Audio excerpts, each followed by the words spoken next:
নমস্কার। সনাতন ধর্মকথা চ্যানেলে আপনাদের সবাইকে স্বাগত। আজকে আলোচনা করব ভগবান বিষ্ণুর মৎস্য অবতারের কাহিনী। অতীত কল্পের অবসান প্রায় আসন্ন ছিল। পদ্মজনী ব্রহ্মা তন্দ্রাচ্ছন্ন অবস্থায় তিনি তার দু চোখ আর খুলে রাখতে পারছিলেন না। ঘুমে আচ্ছন্ন হলেন। নিদ্রাকালে তার মুখ দিয়ে নির্গত হল নানা উপদেশাবলী, যা বেদ নামে খ্যাত হয়। হয়গ্রীব নামে এক অসুর সেই সব বেদরাজি শ্রবণ করল এবং সেখান থেকে প্রস্থান করল। যে বেদরাজি শ্রবণ করল সেই বেদকে নিয়ে সমুদ্রে বিসর্জন দিলেন।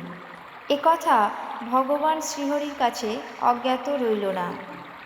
দানবের কাছ থেকে ওইসব বেদরাজি উদ্ধার করবার জন্য তিনি একটি ক্ষুদ্র মৎস্যের রূপ ধারণ করলেন। রাজর্ষি সত্যব্রত বৃতমালা নামে এক নদীতে সে সময় স্নান সেরে তর্পণ করার জন্য অঞ্জলি পেতে নদীর পবিত্র স্বচ্ছ জল ভরতে গেলেন। ঠিক এই সময়ে সফরী নামধারী মৎস্যরূপী ভগবান তার অঞ্জলিপুটে উঠে এলেন। রাজর্ষি তা দেখে জল ফেলে দিতে উদ্যত হলেন। মৎস্যরূপী শ্রীহরি কাতর স্বরে বললেন, হে কৃপাবৎসল রাজা, দোহাই, এই নদীর জলে আমাকে পরিত্যাগ করবেন না। এখানে কেউ আমাকে বাঁচিয়ে রাখবে না। সবাই নিজেদের খাদ্য বানাতে চাইছে।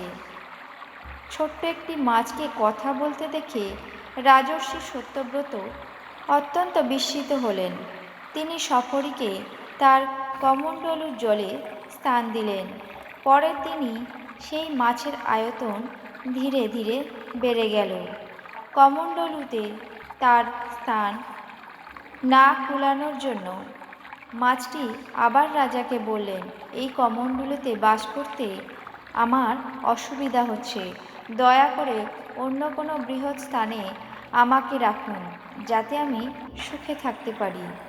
রাজা তখন তাকে একটি বড় কলসিতে জায়গা দিলেন। এক রাতের মধ্যে মাছের চেহারা এত বেড়ে গেল যে কলসিতে সামান্য নাড়াচাড়া করাও তার পক্ষে অসম্ভব হয়ে গেল। আবার মাছটি রাজাকে অনুরোধ করলেন। রাজা তাকে একটি সরোবরে ছেড়ে দিলেন। এক রাতের মধ্যে মাছটি এমন বৃহৎ আকার ধারণ করল যে সরোবরেও বাস করা তার পক্ষে ভীষণ কষ্টকর হয়ে উঠল। আরও বড় পরিসর চাই। তাই রাজা এবার তাকে নিয়ে এলেন একটি হ্রদে। সেখানেও একই অবস্থা। একই রাতের মধ্যে ওই মাছ মহামৎস্যে পরিণত হলো। মাছটি রাজাকে বললেন, আমাকে আরও এক বড় পরিসরে রাখার ব্যবস্থা করুন রাজা। রাজর্ষি ঠিক করলেন, এই মাছের পক্ষে সমুদ্রই শ্রেয়। এই মনে করে তিনি সাগরের দিকে হাঁটতে লাগলেন। মাছটি আতঙ্কে রাজাকে বললেন, আমাকে সাগরে ছেড়ে দেবেন না রাজা। ওখানে কত রকমের বড় বড় জলজ জন্তু আছে। আমাকে ধরে ওরা খেয়ে ফেলবে। আমার প্রাণ যাবে। ভয়ে আমার বুক কাঁপছে। রাজা সত্যব্রত বিনীত কণ্ঠে জানতে চাইলেন, হে রূপধারী মৎস্য, আপনি কে? কৃপা করে আপনি আমাকে আপনার পরিচয় জ্ঞাপন করুন। মৎস্যরূপী ভগবান বললেন, হে রাজর্ষি, আজ থেকে 6 দিন পরে অর্থাৎ 7 দিনের মাথায় সমুদ্রে প্রলয় শুরু হবে। বাড়ি রাশিতে ভেসে যাবে বিশ্ব চরাচর। স্বর্গ মর্ত্য পাতাল সব জলের তলায় চলে যাবে। সে সময় মস্ত বড় একটা নৌকা তোমার কাছে এসে উপস্থিত হবে, যেটা আমি পাঠাবো।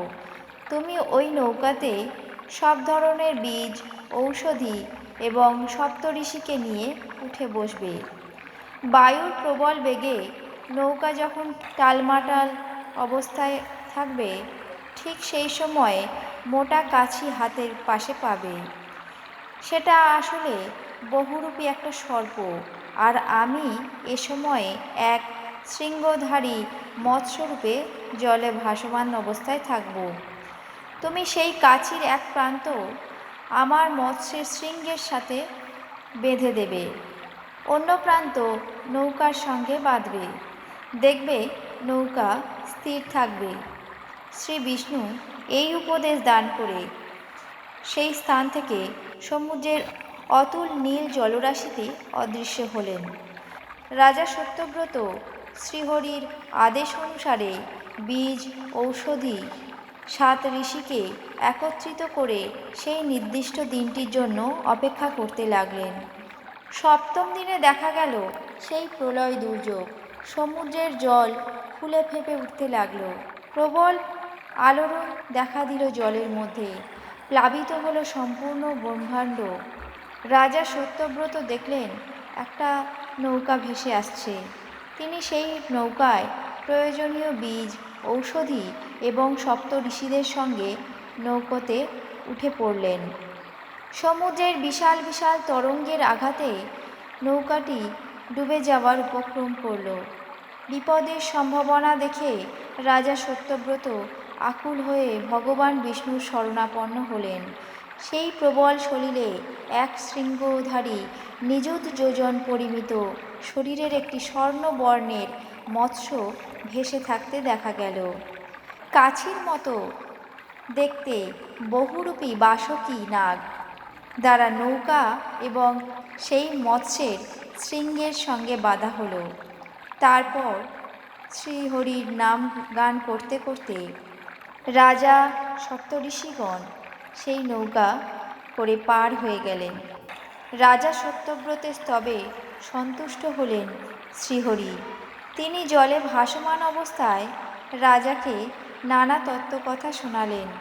সেই তত্ত্ব উপদেশকে নিয়ে মৎস্য পুরাণ লেখা হয়েছে। এরপর শ্রীহরি হয়গ্রীব নামক অসুরকে বধ করে বেদগুলিকে উদ্ধার করেন। ইতিমধ্যে অতীত কল্পের অবসান ঘটেছে। ব্রহ্মার নিদ্রা ভঙ্গ হয়েছে। ব্রহ্মার চুরি যাওয়া বেদগুলি ভগবান বিষ্ণু উদ্ধার করে আবার ব্রহ্মার হাতে দিয়ে দিলেন। শ্রী বিষ্ণুর অনুগ্রহ লাভ করে রাজা সত্যব্রত ভীষণই সন্তুষ্ট হলেন এবং বারবার ভগবান বিষ্ণুর স্তবগান করতে লাগলেন।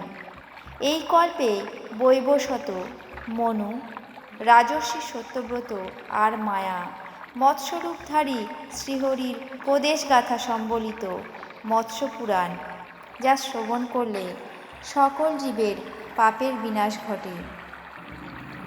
এই ছিল ভগবান বিষ্ণুদেবের মৎস্য অবতারের কাহিনী। আপনাদের কেমন লাগছে তা অবশ্যই কমেন্ট বক্সে জানাবেন। চ্যানেলটিকে সাবস্ক্রাইব করবেন, লাইক করবেন, শেয়ার করবেন। ধন্যবাদ।